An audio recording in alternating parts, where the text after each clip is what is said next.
Children's day అయినా Tollywood box office మాత్రం కళకళలాడిపోయింది. కాలీవుడ్ నుంచి కంగువా వచ్చాడు, టాలీవుడ్ లో మెగా హీరో సందడి చేశాడు. ఇంతకీ చిల్డ్రన్స్ డే స్పెషల్స్ పరిస్థితి ఏంటి? బాక్స్ ఆఫీస్ దగ్గర సిచ్యువేషన్ ఎలా ఉంది? ఆడియన్స్ ఏమంటున్నారు? సూర్య కెరీర్ లో బిగ్గెస్ట్ ఫిల్మ్ కంగువా ప్రేక్షకుల ముందుకు వచ్చింది. ప్రపంచ వ్యాప్తంగా రికార్డు స్థాయి స్క్రీన్స్ లో రిలీజ్ అయింది. సినిమా చూసిన వారు అందరూ కంగువా పాత్రలో సూర్య నటనపై ప్రశంసలు కురిపిస్తున్నారు. అయితే దర్శకుడు శివ కథపై ఇంకాస్త ఎఫర్ట్ పెట్టి ఉంటే కంగువా పాన్ ఇండియాను పర్ఫెక్ట్ గా షేక్ చేసే కోలీవుడ్ ఫిల్మ్ అయి ఉండేదని ఫిల్మ్ క్రిటిక్స్ అభిప్రాయపడుతున్నారు.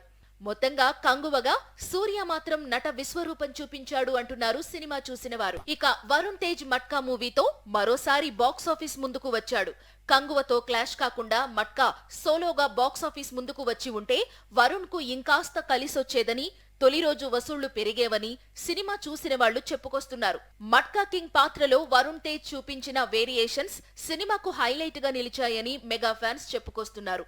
మొత్తంగా కోలీవుడ్ నుంచి వచ్చిన కంగువా అయినా లేదా మట్కా అయినా ఏ రేంజ్ హిట్స్ అనేది ఫస్ట్ వీకెండ్ దాటితే కానీ చెప్పలేని పరిస్థితి నెలకొంది. ఈ సినిమాల్లో కనిపించిన హీరోయిన్స్ మాత్రం క్యారెక్టర్స్ రిపీట్ చేశారనే కామెంట్స్ తెచ్చుకుంటున్నారు. లక్కీ భాస్కర్ లోని హోమ్లీ గర్ల్ క్యారెక్టర్ కొంతవరకు మట్కాలో రిపీట్ చేసింది మీనాక్షి చౌదరి.